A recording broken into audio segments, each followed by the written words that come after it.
Call the meeting to order at 6 o'clock. Let's do a Pledge of Allegiance. I pledge allegiance to the flag of the United States of America and to the republic for which it stands, one nation, under God, indivisible, with liberty and justice for all. I guess not. I'm not sure where it is. Okay, next up is looking for a motion for approval of agenda.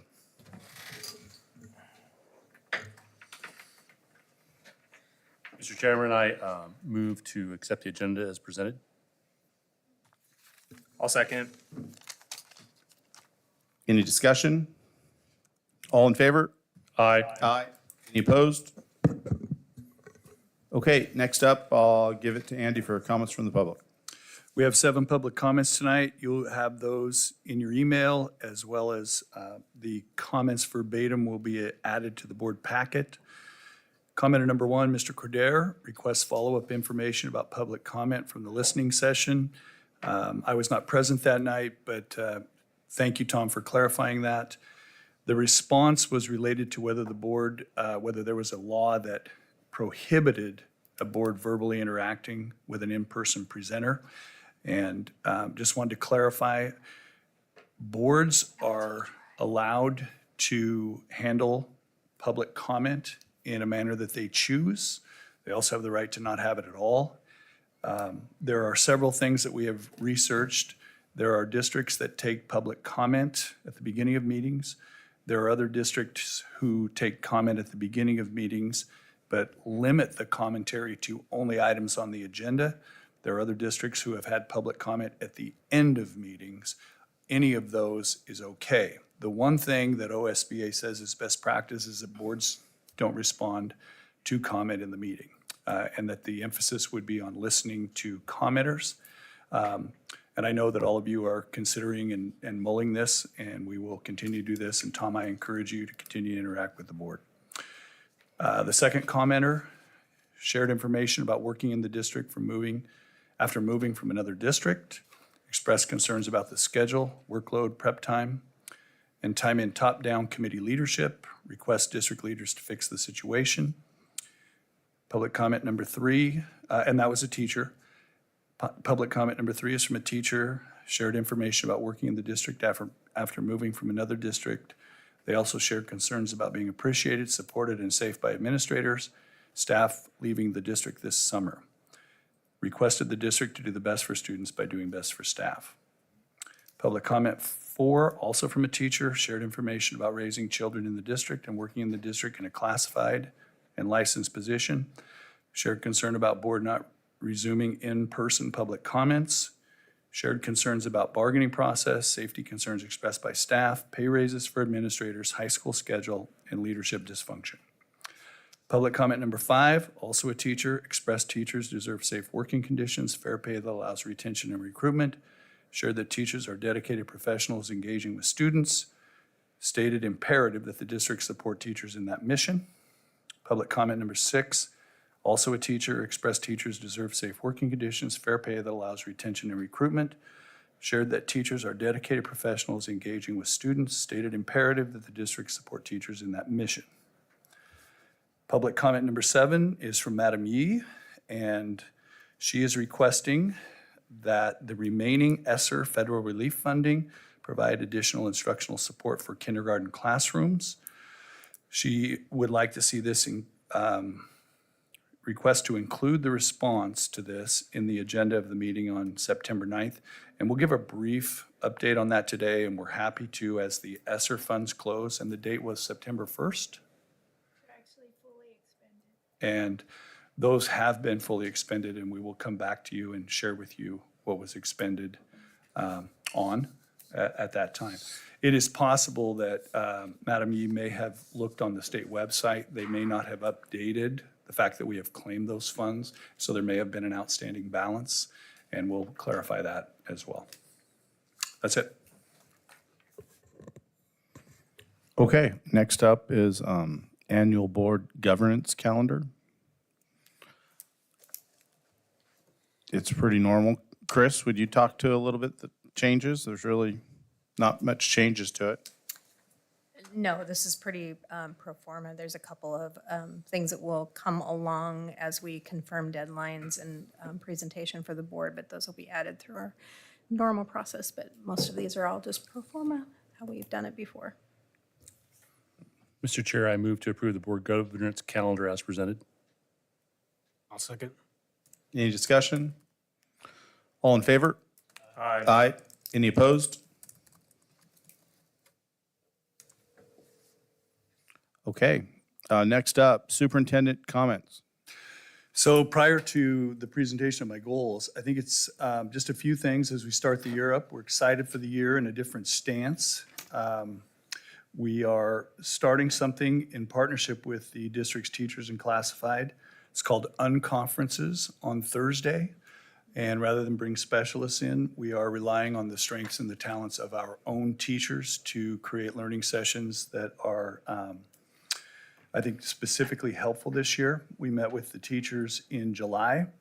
They came with a list of things that they would like to see training on.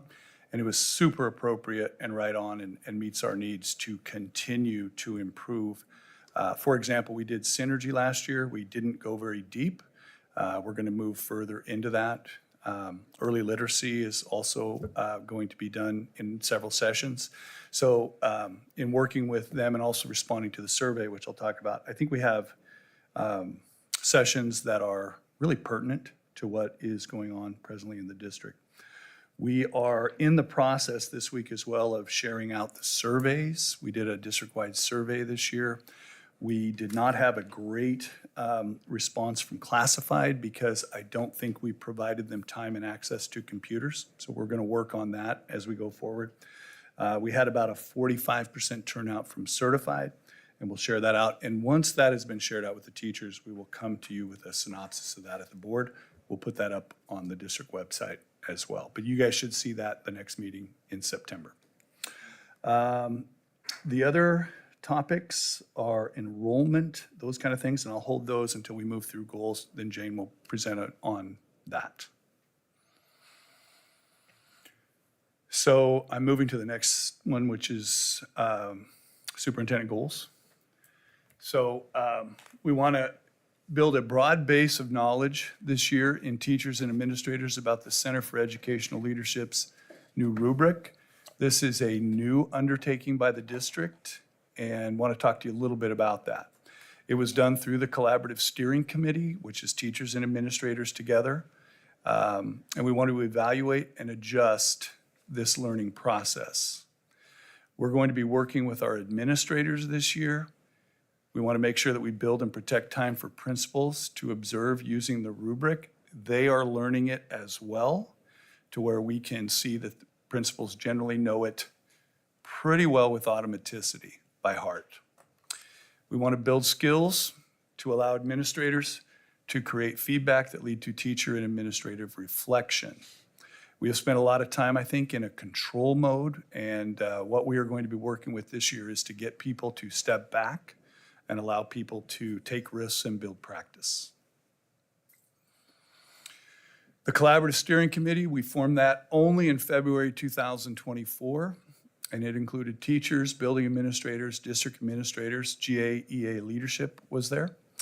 And we reviewed several evaluation rubrics, because there's a lot of them, and the committee selected the 5D design.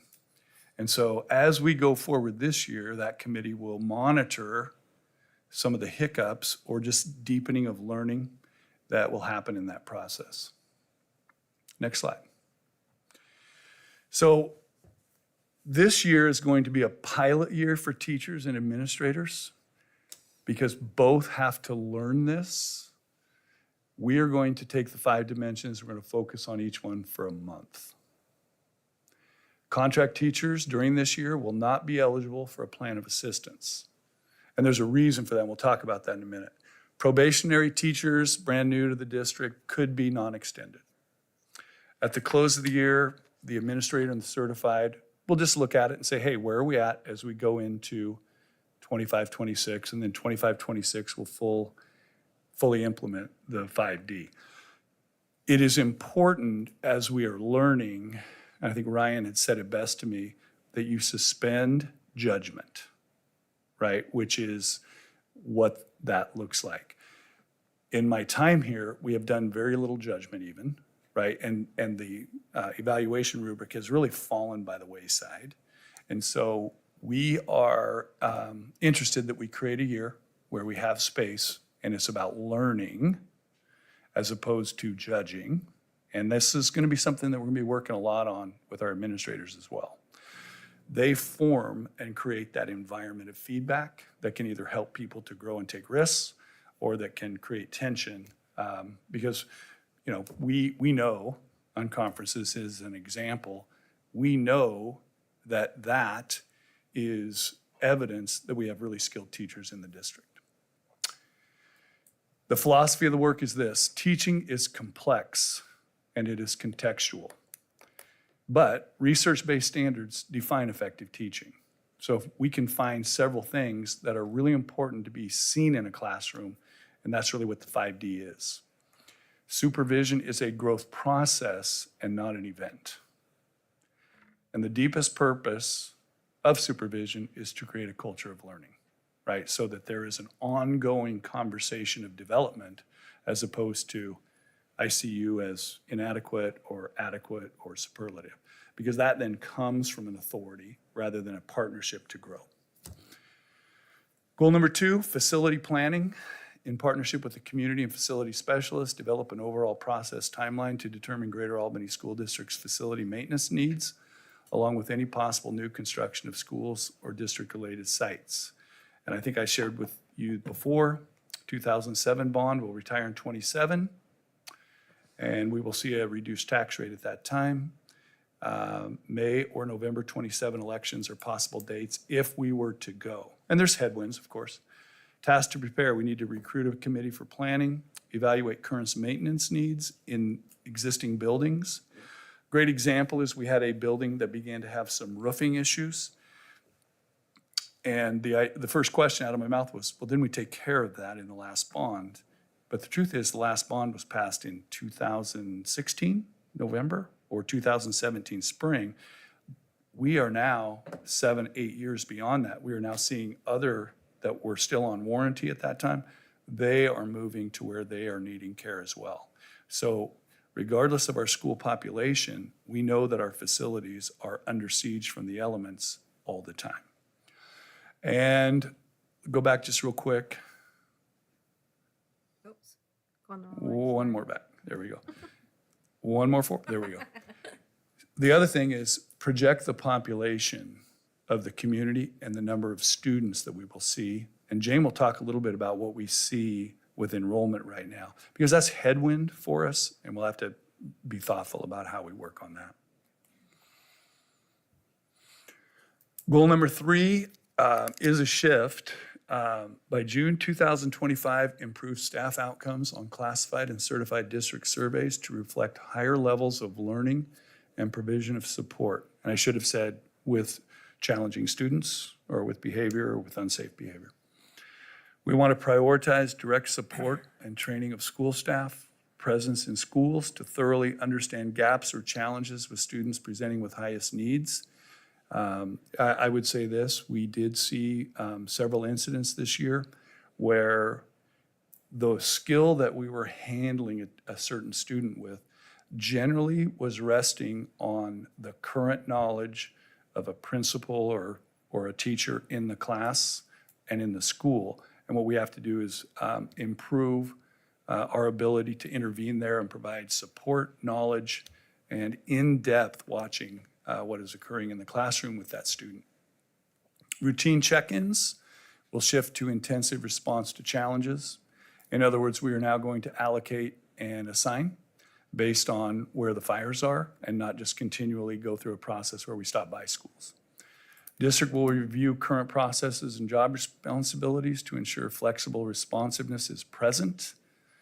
And the district will establish a committee to periodically review responses to behavior, including prevention of staff injuries. So the second part of the goal is there are more factors here that are not within our control. But by June 2026 or sooner, the district, in cooperation with Lynn Benton Lincoln ESD and associated districts, will develop a conceptual framework for a regional behavior program, including wraparound supports. The planning process is already set to kick off in September. And what we are first confronted with is defining the needs and resulting services. What kind of students will we serve? And we are looking at existing models of regional programs. We have offered the Fairmount School site for this. Currently, we have not experienced high numbers of our own students at the site. That program does not provide wraparound services to families as they deal with that child as well and as we're looking for changes. And the real key here is economics and the balance sheet. So we are working to provide something that would slot kids from all districts in the region. And what has happened in the past is the regional program begins to run, and it has a cost for that program for that kid. And small districts will say, that's too much. I'll just hire an aide and they can just wander around behind them, right? So we have to really work with people. At the same time, we know that we receive many phone calls from districts in the region asking for room in our existing programs. And so LBL bowed to that reality, and we are going to start that work. And hopefully, we can develop a focused program shorter than that and then expand it, as opposed to waiting for perfection 2 years from now. Because I think this is a missing piece here in the region, right? We do have the farm home. Farm home is run, typically operates on Oregon Health Plan. That gives you 6 weeks, success or failure, and then they're yours again. So there just really isn't a great option for that in the region. And so if the ESD and the area school districts can work out something, then we will put together a program at Fairmont. And typically, I think we are underpopulated there, but I also know that there's a lot of concern to just put kids there without a more expansive nature of the supports. So those are the three priorities. That does not mean that community engagement with the chamber, workforce development will not happen, but this is a critical one that we need to be working on right now. So an update on certified bargaining. We are all aware that the request to mediation has come in. And so just a few facts about bargaining. The district at the beginning of bargaining opened 6 articles for bargaining. The GAEA opened 34 articles. I think there's 41 total articles in the contract. This is, Nancy Hungerford has not seen this in any district, and so it represents a significant amount of work that we're having to go through. The total cost of GAEA's offer, the 34 articles, is still approximately $21 million, roughly the equivalent of 200 licensed staff. I do want to clarify, though, $21 million does include salary increases, and it's not so, and we are working to equivalent that. So there's still probably 150 teacher jobs with the balance outside of, and that's an approximate, but during bargaining, GAPS has countered and discussed 19 of those articles. On August 15th, the district increased its fiscal offer to all teachers by increasing its salary scales. As of August 15th, when GAEA requested mediation, the union's original offer remains intact. Total cost $21 million. I think there's 2 huge barriers. Fiscal, there's a large difference between the costs of the GAEA offer and what the district has funds to support. The second is time. The scope of the language, 34 articles, typically, when we are bargaining, we are able to make progress on 2 or 3 and work towards some conclusion of those articles. And the sheer time involved with such an offer is, pushes the time that we could conclude such bargaining out quite a ways. We do intend that compensation is our first priority. Both sides had presented offers in April, May. I believe May was the financial offer date, May 15th or something like that. Since that time, both have sat there with those. And so it's unclear once you've presented your opener, who goes first. The district has stepped forward to make a change in its offer to signal that compensation is the first priority. We want to incorporate CPI Western States inflation index to respond to potential inflation. One of the things that was flawed with the previous is there were 3 years with hard and fast COLAs. There was no responsiveness to inflation. So we are very interested that there is a protection for workers as well, that we have, that we begin slowly to shift to some reference to inflation in our offer. Again, we want to focus on general compensation, which all teachers participate in. And we have also focused on longevity step, which is to move the longevity step at a rate above the general scale. That is where we are low. We saw that 2 years ago. We know we need to work at the top end. And obviously, we need to work and move the rest of the scale as well. We did see that the bachelors, which is the left-hand column, and the BA 24 were low as well at the top, and we have created a longevity step there where none existed prior. The district believes that mediation is a positive step to help the sides define their priorities. The district is fully willing and will openly commit to multiple sessions of mediation if needed. That is pretty typical in districts that are a long ways apart, that there is multiple mediations. We believe that that will be helpful here. The district's priority is to resolve bargaining while not undermining the financial future of the district.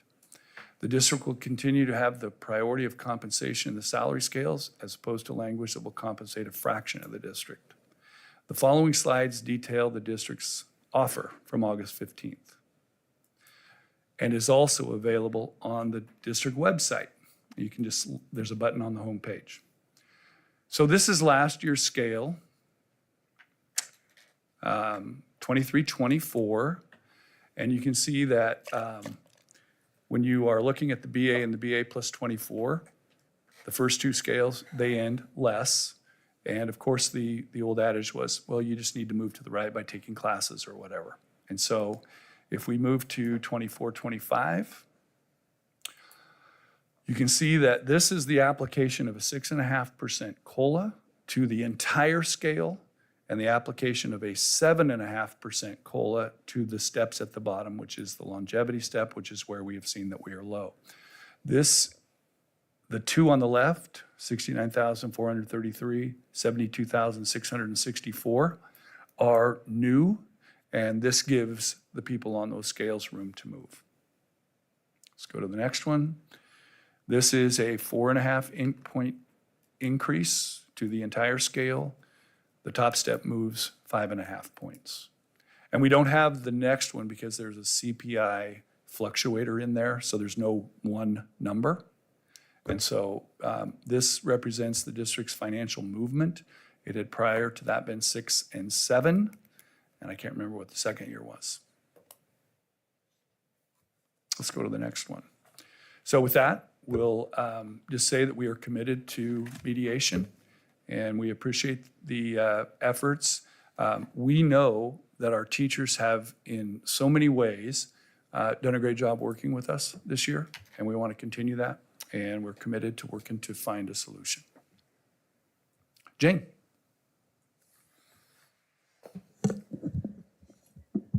So I'm not next on the agenda, but do you want me? If you're ready, Okay. go for it. So these are a few of the changes that I am monitoring.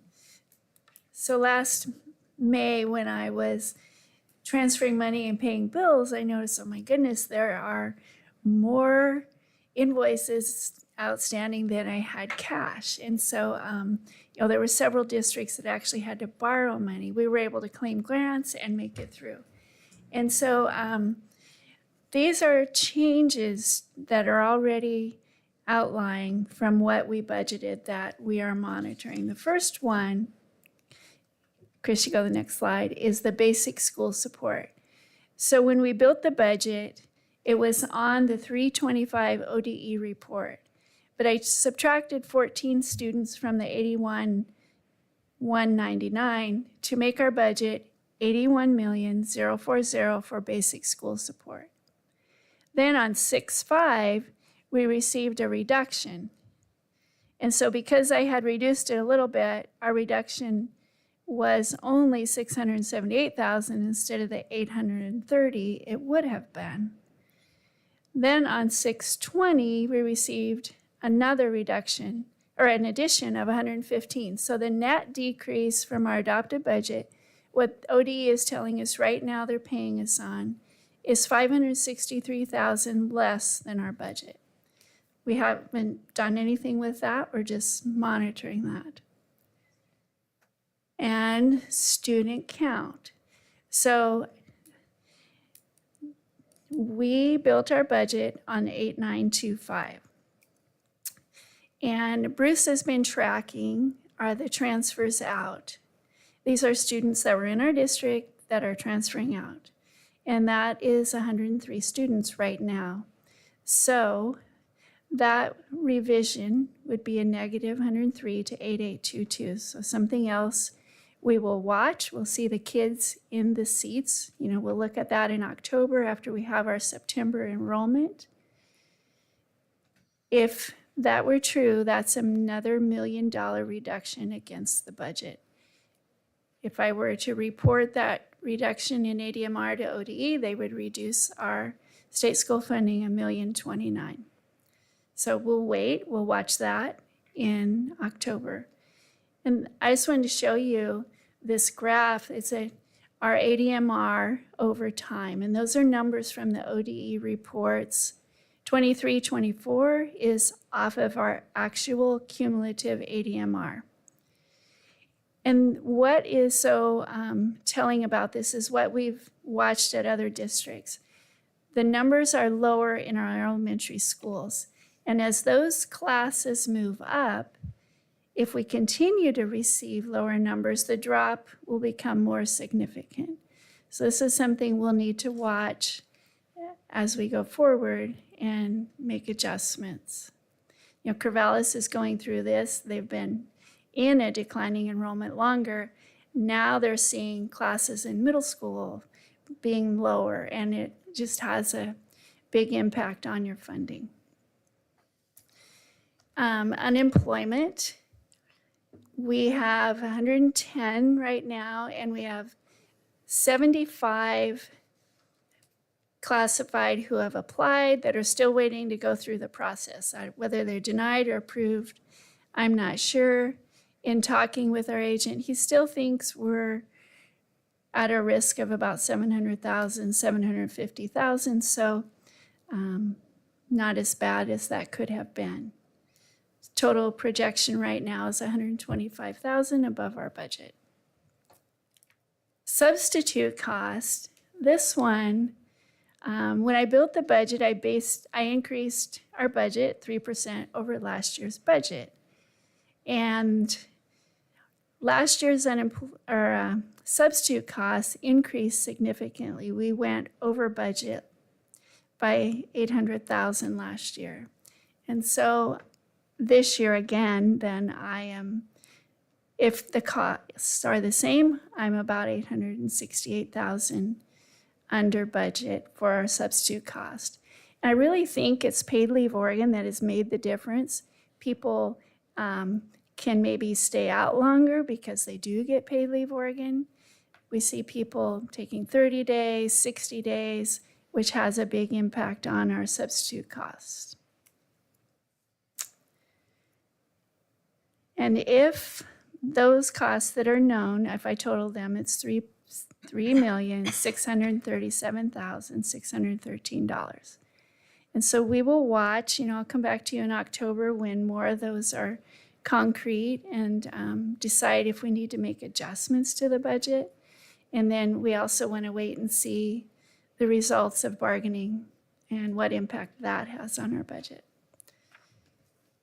So want to add one thing. We do have several elementary teachers in schools that have already informed us that they want to do the class size, adjust the class size language in the contract. They want to begin the process of appealing class size. Typically, we would not do that. Obviously, this year, we want to hold and see. But because we roll the kids in registration, we don't always know who has moved away in the summer. And so a lot of times, because we're carrying kids on our rosters that are maybe not going to be present, it's really important that we wait until September. The kid doesn't show, we receive a request from another school for the records, then we know that that student is in fact moved. Not all parents, many parents do communicate with us that they are moving, but not all parents do, and so kids are not present.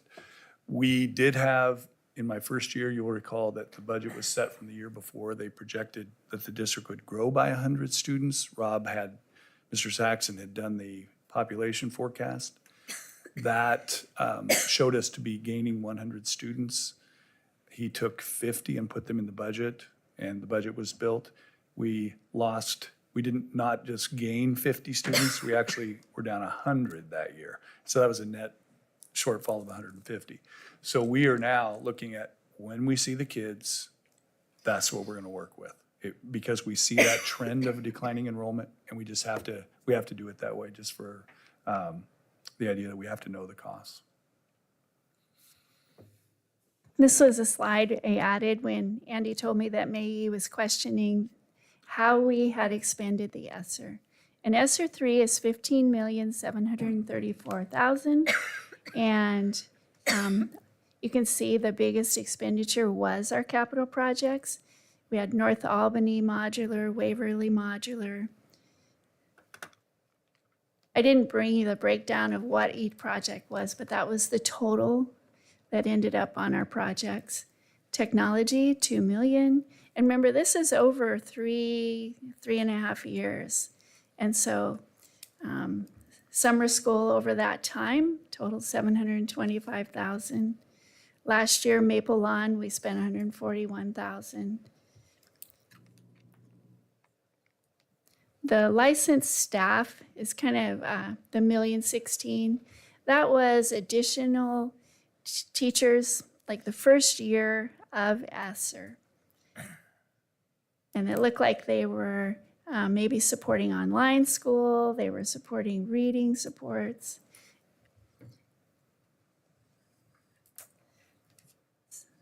So that is how the funds were expended. Any questions on that? Quick one. So with the changing projections from the state hitting our funding, do you foresee more of those coming? If you do foresee more, would they be positive, negative? How could that look potentially? So that's a great question because I haven't seen this in the past. I've been doing this a long time and I just haven't seen them make changes like they have been. And I think it's partly because the student count is changing across the state. So they're making changes they don't normally make. Thank you. Any other questions? Kind of, but So Jane, for me, I think it's really important for us all to recognize, so the state, and tell me if I'm saying this wrong, okay, please do. The state comes out, they have a group that determine how much money we need all the districts to have a great education, right? Ever since they've had that committee, they've never given the districts that amount of money, which is, it's hard, right? They're telling us how much money we need and they don't even give it to us. Lately, some of the rules, and it really doesn't matter one way or the other, if family leave or unemployment is something you're worried about. The question is, you would think, since it's going to cost the schools, that the state would push through some money to us to cover those, right? Because all that is costing the districts money, right? It is, in essence, unfunded mandates, right? And so that works into our bottom line. and I wish that weren't the truth, but I think it's something that everyone has to understand. And hopefully that will get figured out, but at least for the few years we have going, those are unfunded mandates and they come at our own bottom lines. Did I say that wrong? No, that's true. Pete? Go ahead. Thanks, Jane. So we're currently looking at about a $3.6 million shortfall if things happen the way you've kind of projected with the enrollment and whatnot. And that's 36 to 40 teachers, full-time teachers approximately. I mean, I think it's approximately $100,000 or something for a full-time teacher with all the benefits to the district. Is that about right? That's right. And then plus we have bargaining, so that's going to be, it's setting up a challenging situation. But you also have to remember, we do have money budgeted. Yep. Within the budget for increase, right? And so there are many things that we can do this year. We can go to a hiring, like if people leave, we can judge whether or not that's a position that needs to be rehired. And there's a level of criticality, and obviously that would create its own sort of problems. We do have the ability, for example, to curtail budget expenditures, right? And so there's a lot of different things we can do. We'll be creative and try to land all the planes. If anybody can do it, Jane can. So part of the challenge that is to monitor it and know it early. It's really hard. We've watched districts last year find out in March, and then they try to make cuts. It's very, very difficult. So we want to be really thoughtful and very planful and make sure we're tracking all the expenditures. Thank you. Okay, next up is board reports. Anybody have anything? I don't. So I just want to say that as the uneducated professional that I was told I am, I have enjoyed sitting and listening during the bargaining sessions and just trying to get a perspective of what's going on and what we need and what we can do. I look forward to getting to the mediation and being able to hopefully come to some resolution. And hopefully that process is smooth. I am new to the process for that, but hopefully it goes well. So just wanted to say, looking forward to that. I guess my only comment is school's here, right? I mean, kids are having games this week and we're starting to roll. So I know my kids are real excited and not real excited, right? That's probably how a lot of people are. So, but the time is here and school time is upon us. Next up is committee, community, and school presentations. Who we have up is school resource officer. We do not have them tonight. Oh, they're not here tonight. Okay, my fault. Okay, let's move forward. Next up is consent agenda, personnel licensed. Mr. Chairman, I move to approve personnel license as presented. I'll second. Any comment? All in favor? Aye. Aye. Any opposed? Okay, next up, personnel classified. Mr. Chairman, I move to approve personnel classified as presented. Second. Any comment or questions? All in favor? Aye. Any opposed? Next up is minutes, regular board meeting, 6/24/24. Mr. Chairman, I move to approve minutes as presented. Second. Any comments or questions? All in favor? Aye. Aye. Any opposed? Minutes, special board meeting, 8/14. Mr. Chairman, I move to approve minutes as presented. Second. Comments or questions? All in favor? Aye. Any against? Okay.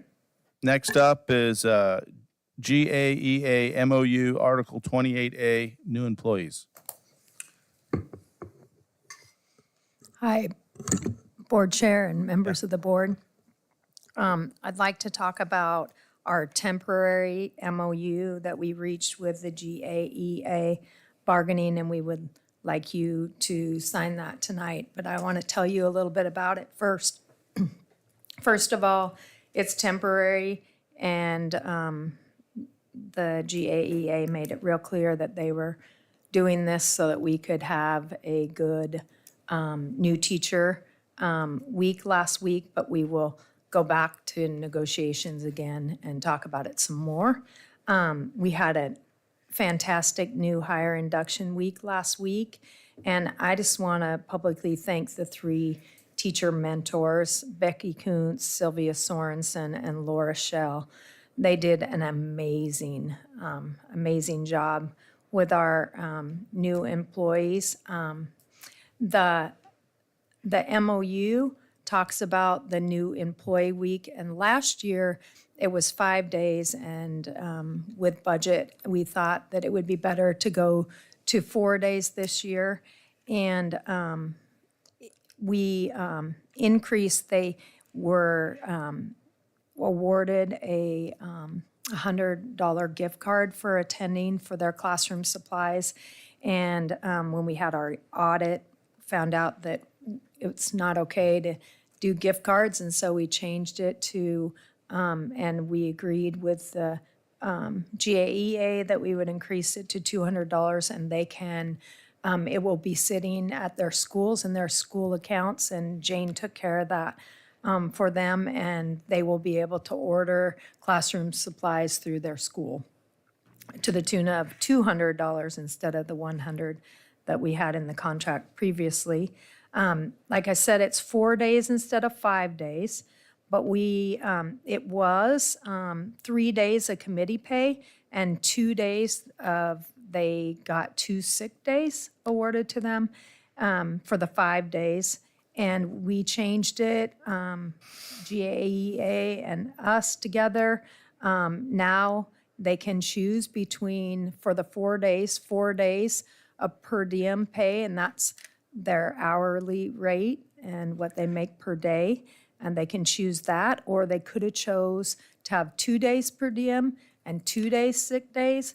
But 100% of them chose to have the 4 days paid to them in per diem. And Jane in the business department has said, you know, it's a lot of times when new teachers, they're starting their very first job and they don't get paid till the end of September. And so Jane has graciously and her group have put together a pay draw for them so that they get paid at the end of the month instead of having to wait till the end of the month of September, which is really nice. But I just wanted to tell you that we also agreed that the district will have 1 full day of onboarding for anyone that got hired after the new teacher week induction, so that they can have a 1 full day of onboarding with one of the 3 mentors,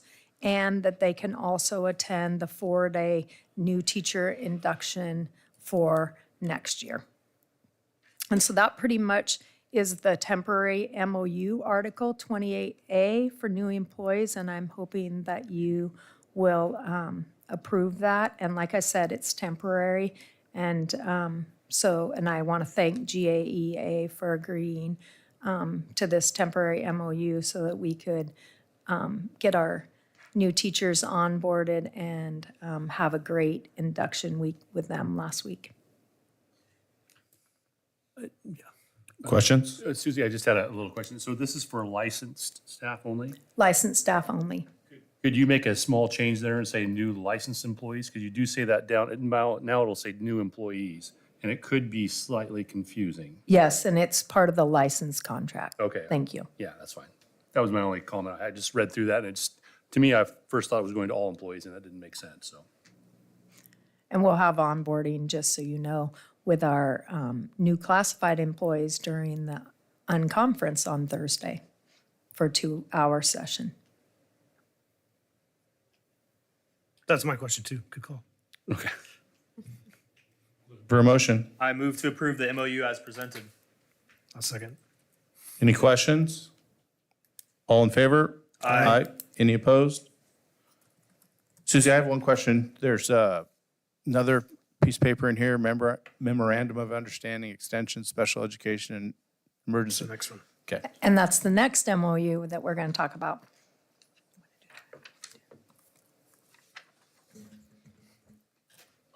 It's an MOU that we worked with GAEA to continue, and it enables us to contract for those really hard-to-fill positions in our special education program. And it also extends the special education stipend. It would have been reduced beginning this year if GAEA and the district hadn't renewed this MOU. And so for those two reasons, we are asking that you would approve the extension of this MOU. So it's an extension of the stipend and a change in a step? No, it doesn't change the step. It just changes the value, the stipend's just value calculated of off the the step. stipend. Yeah. So it's the sped stipend? Okay, Yes. Looking for a motion? I move to approve the MOU as presented. I'll second. All in favor? Aye. Any opposed?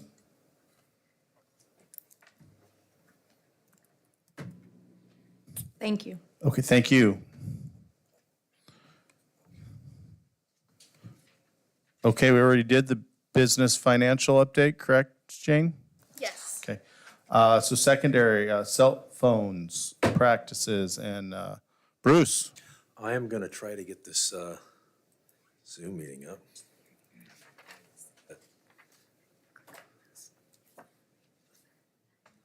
Perfect, yeah.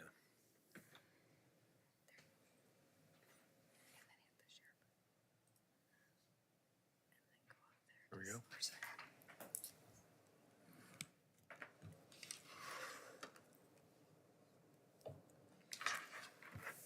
All right, fantastic. At the last board meeting, you asked me to kind of work with the secondary schools to identify what their cell phone practices were. We do have JFCEB and JFCEB-AR that outline what the personal electronic policy is for the district. That is in policy, and then you have the implementation of that policy within buildings. So each of the schools have set expectations. I've listed the middle schools first. You can see the different, I mean, they're pretty much all the same. Calapooya Memorial in North Albany, students are permitted to have their phones in the cafeteria prior to the start of the school day. Once the bell rings and they head to class, those phones need to be off and away. At Timber Ridge, when they walk in, their phones are pretty much off and away when they enter the building. At the high schools, Albany Options, they may be out before school during passing time and during lunch and after school. When students enter the classroom, they have a hanging, it's like a folder system. As soon as students walk into class, they drop their phones into those phone sleeves. Teachers are actually taking attendance by looking to see whose phones are in those sleeves. At South Albany, students may have their phones out before school during passing time, during lunch, and after school. And they're expected to be off and away during class time. That is the same expectation at West Albany. So all secondary schools expect students to have their phones off and away during instructional time. Real quick before you go on, because this is going to bother me if I don't answer it before we. Is this what going into this year looks like, or is this what they're telling you they've been doing all along? There's been some revisions to their policy, but this is the expectation that they all gave For me. the upcoming school year? Okay. Just want to clarify that. Okay. But they're not saying this is what they've been doing. I didn't, this is what they're projecting to Okay. to teachers right now. Okay, thank you. I need to get this. So the next part of that is the expectation, but what happens if that expectation is not met, right? There needs to be an accountability measure in place. All middle schools have accountability measures that are first designed to reteach the expectation. And then if students have subsequent violations, there's progressive consequences that go along with that. So at Calapooya, first offense, the student is warned and they're retaught the expectation. Second offense, the phone is taken and then stored in the office. The student can pick it up at the end of the day. And you're going to see a pattern here as we go to each school. Third offense, the phone is taken and stored in the office. A parent or guardian must pick that phone up at the end of the day. Fifth plus offense, students are placed on a phone plan, and in many cases, they need to check their phone in the office at the beginning of the day. If there are subsequent violations after that fifth offense, it's not considered a phone violation. It's considered defiance, and more stringent consequences are given. At Memorial, the first offense, student turns the phone into the office. They're retaught the expectation. Any repeat offenses after that, the violation may result in a parent meeting to develop a plan, which may include turning their phone in at the start of the day. Again, as at Memorial, as with Calapooya, subsequent violations are considered defiance and not a phone violation. At North Albany Middle School, they first reteach the expectation. Second offense, phone is taken to the office and picked up at the end of the day by the student. Third offense, the phone is taken to the office and a parent or guardian must pick it up. A fourth offense, there is a parent meeting that's set. Student is placed on a structured phone plan and could include additional consequences at that level if there is a repeat offense. The principal at NAMS also said that they keep a extensive log and spreadsheet to see how many offenses each student has over the course of the year. At Timber Ridge, this was pretty unique. First offense in the classroom, the teacher asked the student to place the phone in the bag at their desk. They're retaught the expectation and then they're given the phone back at the end of the period. Second offense, the phone is picked up by the administrator or the dean and held into the office until the end of the day. Student may pick it up at that point in time. If there's chronic misuse, the student might be asked to turn in their phone at the beginning of the school day. They're put on a formalized phone plan and there's a parent meeting. Again, as with all other middle schools, if there are subsequent violations, more stringent consequences can be applied. High schools also have some accountability measures in place. At Albany Options, I asked if a student refuses to put the phone in the classroom storage system, they end up going to meet with the principal. Most often the student gives up the phone or puts it in the sleeve, and conversations are had about making it right, like it was a disruption in class. If they refuse, their phone is taken for the remainder of the day, and Principal Hannon said he's never had any repeat offenders. Said everybody pretty much works through the situation. At South Albany High School, first offense, the student is placed in-school suspension for the remainder of the period. Phone is taken until the end of the day, and the student may pick the phone up and the parent is contacted. Second offense, in-school suspension for the remainder of the period, loss of the phone for the day, and parent or guardian must pick up the phone. Third offense is in or out of school suspension. Phone is taken until the end of the day and a parent or guardian must pick it up. Phone use contract is developed. Again, suspension is based on defiance, not a cell phone violation. And then last at West, first offense, the phone is taken for the remainder of the day. Student may pick it up at the end. Second offense, loss of phone use for 3 days. Third offense, loss of phone use for 5 days. Fourth offense, phone must be checked in at the start of the day, may be picked up at the end of the day. If that is refused, then additional consequences such as in-school or out-of-school suspension will be applied. Again, the suspension is based on defiance, not a cell phone violation. You asked if these policies were there. I saw student handbooks from both South and West. They are printed in their student handbooks, so they are in place. And the administrator sent me these, and then I saw what they were putting together for students and staff to start the year. Another thing I will add is this was a very hot topic of conversation on Facebook after our last meeting. There were 200 plus comments that were made by the community. It was about a 50-50 split. 50 was, hey, that'd be great if they didn't allow phones at all, and 50% were, my kid's gonna go to school with their phone, I don't care what anybody says. So it is a very divided topic, and this is what schools are doing. Any questions? Can I just make one? Andy. Bruce, can you talk just a little bit about, because I thought it was a pretty sophisticated system of choice for the students at the point of surrender. We don't have anybody wrestling a phone from anybody's hand. No. You know, as with all things, we all make choices, and it's pretty much given. It's like you can give the phone, and you can go on with your school day. If you refuse, then that's being defiant and subsequent consequences are administered. If a student outright refuses, they can be put in in-school suspension, or their parents can come pick them up as they're being suspended from school. So no one's wrestling anybody for a device. Yes. Most of them are pretty clear, but on the West Albany one, it says loss of phone for 3 days, loss of phone for 5 days. I'm assuming there's something more detailed in terms of where their storage type of thing. That means the student's not permitted to bring their phone in, or they'll check them in at the beginning of the day. Okay. So they check it in at the beginning of the day for 3 days, and then after that, they're free to have their phone. Some of the other ones were just more clear, so that was a little vague, so I Absolutely. was curious. Yeah. Thank you. You bet. Just one of my concerns on this whole thing is kind of a more of an alignment between the high schools and the middle schools. And I don't know if there's a problem yet, but it's just something I think we should monitor to see if consistency would help between all the schools. Yeah, you would, in general, there's also phone policies at the elementary level that are even more stringent than the middle school. So as kids move along that maturity continuum, they need to learn how to use devices appropriately and at appropriate times.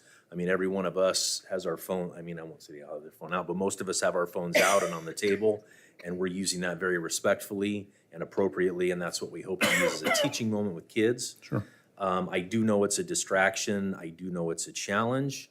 But it's going to be up to staff members to consistently implement that policy to see true change with students. It takes everyone to participate equally, and to teach students what that appropriate time and place is. So Andy, I think I would request that as teachers come up for presentations, they would kind of give us a synopsis on how the cell phone policy is working in their schools, how many, events have gone to suspension or whatnot that actually escalated to a higher degree. And the small degrees, it doesn't really matter, but I mean, because everyone's going to have a little of this or a little of that. But it'd be interesting to see if the policies are effective. Okay. We will bring that up.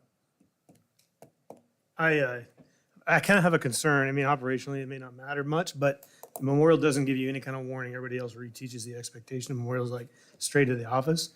I don't believe that they actually do that operationally, right? But that's what it says. And so my biggest concern overall is consistency, right? I mean, we got it in writing, it's clear. I suspect if this is what's been in place, it's not being handled super consistently. And I think it'll be a challenge to handle it consistently moving forward, because some teachers aren't gonna wanna deal with this, and other teachers are gonna wanna deal with it every minute of every period of the class. And so they're gonna be inconsistent in their own opinion about it. So consistency is gonna be really important. I think the lack of a opportunity to reteach at step one may interfere with consistency. I'll bring that up to Ken. So for me, I think this is an important topic. I mean, all the data you see shows that it's a mental health issue. It's a academic excellence, being able to learn. It's kind of bottom line. Why do you need your phone during class? So the other thing that I'm concerned about, okay, and is we've had policy about this already, right? The reality is it's not being done. I have kids in the system. I've walked around. The rules aren't being followed, right? So we need to,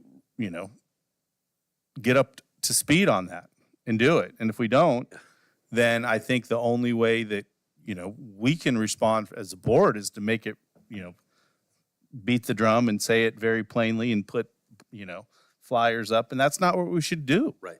What we should do is the administrators and teachers in the building should hold kids accountable, right? And I know there's, everyone's different, but it's just like if you have, a mom and a dad, kids know how to work it. They work the angles, right? You have to be on the same sheet of music. Otherwise, kids figure out how to do it, So we as a group, we as a whole entity have to be in line with one another.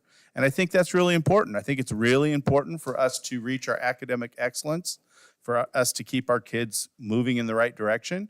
And I think it's important for our kids' mental health. So I ask that please, let's do it, and if we're having problems with it, please report it up to your admin or whoever, because we need to make it right, And so I'm happy with myself staying with current policy, but I think, like Brad said, we need follow-up. We need to, is it really being done this year, or are we just kind of, saying it's being done. Right. So, I meet with the principals, secondary principals again on the 12th of September. I will share out the sentiment from the board. I will make sure that they understand the expectation, and we will have information for you as we progress through the year.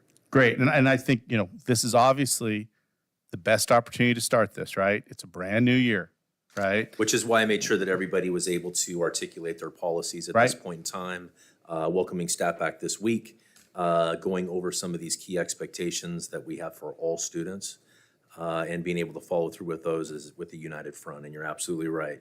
It needs to be a united front. Yep. Well, thank you. Absolutely. And hopefully we just hear good stuff and that's where we go. So that'd be fantastic. You bet. Okay. New business, reduction in force licensed. Susie. So this isn't a new reduction in force. I inadvertently left off when I gave you the reduction in force at the May 20th board meeting. I left off 3 general ed positions and 2 special ed positions. So it's still the same number of 26 positions of licensed staff.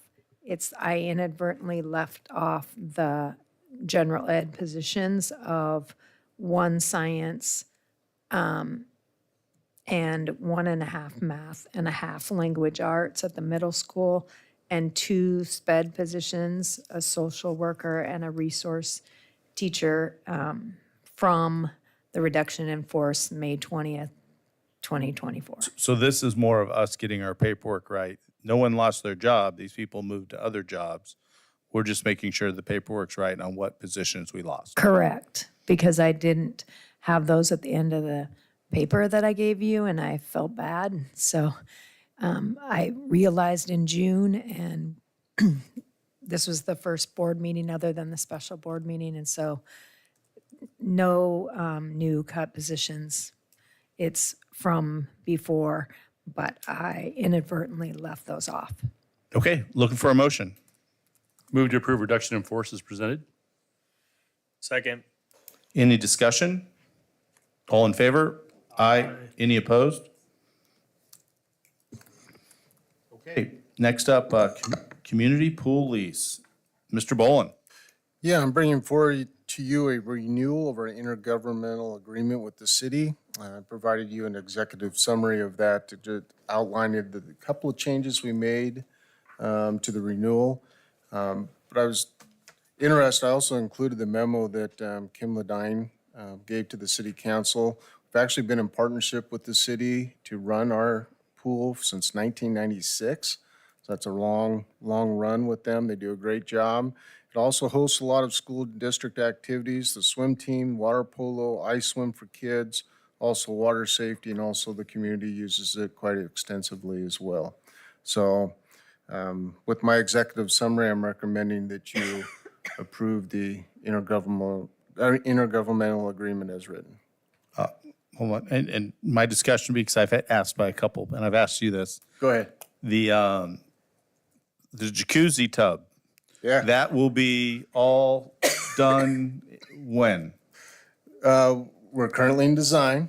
Okay. Okay, we're still in design and getting design wrapped up. We meet every 2 weeks with the design team in the city, and so we're in partnership with that. The city is funding that project. And I'm hoping for construction at least by the end of next summer. Okay, so a year away. Yep. Okay. All right, I'm looking for a motion on the pool. Move to approve the community pool lease as presented. I'll second. Any discussion? I had a little question. Dave, this is, it looks like there's not much money changing hands here. They're just basically taking the pool over from us and operating it. Correct. Okay. There is some added expenses. There was some change in statute with, usually our swim coaches provided coverage for lifeguard. That statute was changed. They charge us for providing lifeguard services when we have our teams there. Okay. Yeah, so that's about the only exchange that we have.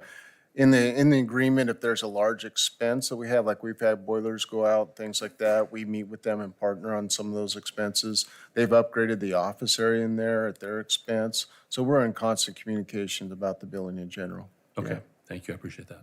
So does the pool for the city does it run at a deficit? In other words, it's a subsidized? Does that make sense? Does that question make sense? Do the fees for using the pool cover the cost of the pool?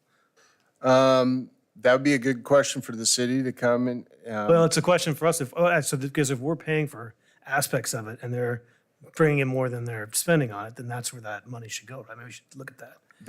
I assure you, their office operating expenses are at a deficit there. Okay, that's what I wanted. Okay. Yeah, and I figured. all what they pay and we pay is outlined in the agreement. Okay. Did I get someone to second that? Yes, we second it. Okay, discussion complete. All in favor? Aye. Any opposed? Okay, next up is board policy updates, local wellness program, both Andy and Dave. This is Dave's. Take us through it, Dave. Okay. This came up in our recent audit, the food services program. So they wanted us to update this policy as part of the audit process. We've done that. We've taken in some recommendations from OSBA. We've also streamlined it to try to fit some of our current practices within the district, also to provide us some flexibility with implementing this policy as it's written to you.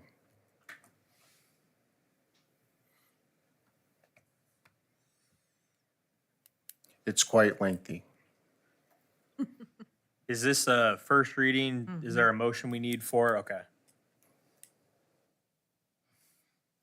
Okay, It's a long read. next up is reimbursable, or any questions on that? Next up is reimbursable school meals and milk programs. Yeah, with the same, when you voted last year to move all schools to CEP, which is a community eligibility program, so all kids eating free lunch, free breakfast in our school, this is just updating this AR to include the status of the district, to bring it current. Any questions for Dave on that? Okay. Other business. English learners report. Bruce? This is a report that's generated by the state. It's an informational item only. All of the details of our ELL programming and outcomes are included in the report, and this will be posted on our website as well.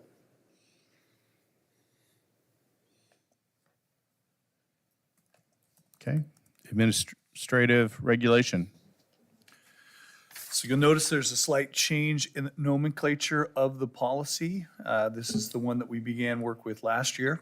We had a group of parents and teachers give us a period of input, and they hung tough with us. They came back here recently.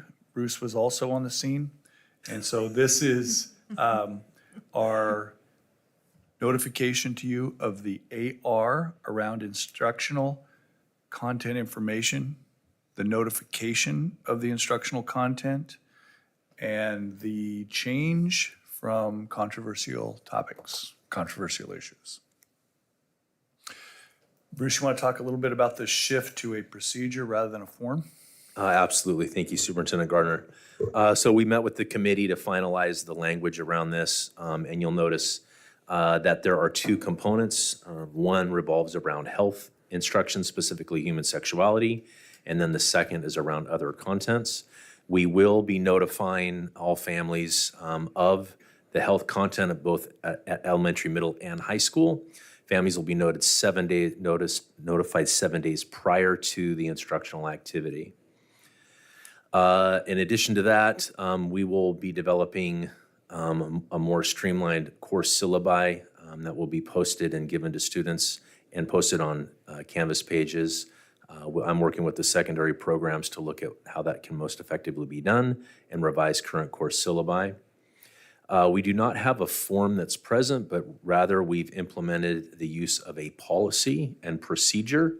So once families are notified, if they would like to elect to have their students opt out of the instructional units or particular lessons within a unit. The steps are listed below. They will need to contact the teacher and/or counselor in writing with the following information, letting us know why they don't want to participate and they would like to change to an alternative learning activity. They will state the activity that they would like their student to participate in, and then if needed, they can provide a form with supporting documents. Upon approval of that, they will make arrangements with the teacher, counselor, or administrator to implement that alternative instructional activity. This is all the same information that was contained in the form. However, forms become outdated and are difficult to maintain for people. So having this procedure and process in place is a streamlined way to do that. In meeting with our secondary staff and those that were on the committee, they have a very routine procedure, especially the health teachers, around providing this notification and providing alternative activities for students when requested. Any questions from any board members? Just one comment, Chairman Morse. It is impossible that we can teach the state requirements without some comment from parents. And so our middle ground, our stasis, is that they will be notified. We do not always get positive feedback about the fact that we are doing it, but there has been notice and they have a choice. Yeah, I mean, for me, the big key is just that we do it the 7 days before. You know, that. Yeah. In the last committee meeting, it became really clear there's a lot of high school courses where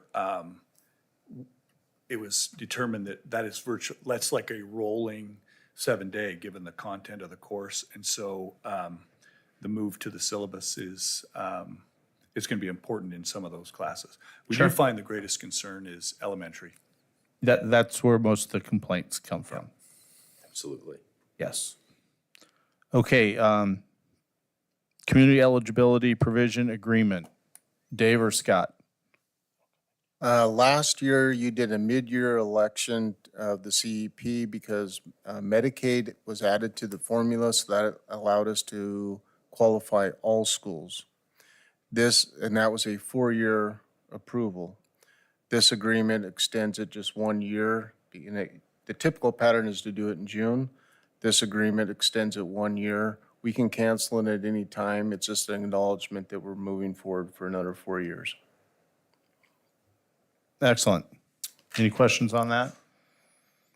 No, they'll come back to us at the next meeting then. No. No. These are just information items. Information. Really. Okay. No action needed. Nova's going to come back to us or not later. Okay, I skipped M, which was future agenda items. Yeah, I just had two things I wanted to talk about for the future. One of them is, I appreciate your goal on behavior. When I was special programs director, I always felt like if I had visible leadership ahead of me talking about behavior, it would have made my job easier.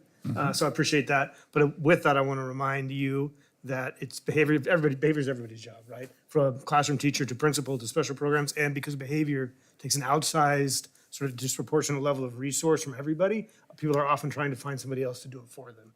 And it becomes, can become a game of hot potato. The way to solve that problem is just to have a clearly articulated system all the way through of how kids get the support they need at green, yellow, red, and above in terms of how, and it's communication, right? How are we getting the help we need? What does that look like? What do we expect in the classroom? How do we support it? And then we aren't just figuring out, can we move kids out and back and push them and say, this is my kid or not my kid? So that's, in my experience, that's what people will run into with behavior is that kid exceeds my skill level, he needs to go somewhere else. Person saying, you can't handle this kid, you just need to do it differently. He needs to go back with you when they argue, right? And that, so to avoid that by clearly communicating and working with your whole team would be my advice on that. But I think it'll be great to have it at a district level or at a superintendent level. I think the development of an outside, so there's been kind of an upper pressure on the system where we have a site that doesn't have many services. It's not really a school. Right. And so it almost has a feel of incarceration. And so there's really been a reluctance. And so if that's not available, then it's not available. Yeah. And so we're going to spend some time working on putting together something there. We hope that the other districts in LBL will be a part of that. And hopefully LBL can offset some of that to make an actual slot cost a little bit. Yeah, the problem with BIC was always, it was designed for students who were significantly unsafe, and we couldn't figure out why or what to do about it. It's an evaluation. It was designed as an evaluation program. It was never going to fix kids, right? It was going to get us to put a plan in place that we thought we could implement with the right supports in a school structured environment, and then make the transition. But people bringing those kids back, they're always leery about that, right? They're always concerned about it, and you're reluctant to pull the trigger because it can be a rough call there too. So funding-wise, I would say look into using Medicaid money and mental health money to Yeah, help you we were pay for it. looking right now with Joe Lycum, that used to be the Corvallis Special Ed Director, I believe. Oh, perfect, okay. And he is working, we're beginning to put together a work process to figure out direct billing and Good. what's available. Because we believe that's grown. I never could pull that off, but that was my goal. And I do want to remind you and everybody else that's listening that, you know, most students with disabilities don't have behavior problems, right? And many, many, many, if not most students with behavior problems don't have disabilities. Oftentimes people use the two as synonyms and they're not. It's not a special ed issue. It's not a disability issue. It's kids who experience, you know, have behavior for whatever reason, usually learned, usually purposeful, that we need to deal with that. And so it's not just special ed, although they do have a role to play. That's excellent. The second agenda item that I probably feel like I'm taking Director Morris's soapbox, but attendance continues to be a big problem for us. And there's no better time than the beginning of the year to establish patterns of behavior and establish routines. And so I'd like to know what are some things we're doing as a district to address the attendance problem, to get kids into the habit of being in school every day and what that looks like. And if you could add to that, some sort of structure to reach out to the kids and the parents to try to bring them back in. If we could set up some sort of a plan or a program that would try to bring them back in, if we have chronic people out there. I mean, that's, you know, a resource, an officer or what do you call, truancy officer is what they used to call them, or something like that. Yeah, obviously attendance is key. Thank you for bringing that one back up. Next board meeting is September 9th at 6 here at the district office. Do I have anyone willing to make a motion for O? Mr. Chairman, I would like to move to adjourn this meeting. I'll second. All in favor? Aye. Any opposed? Thank you, everybody. Yeah, great job. Yeah, I totally. Good one. We even talked.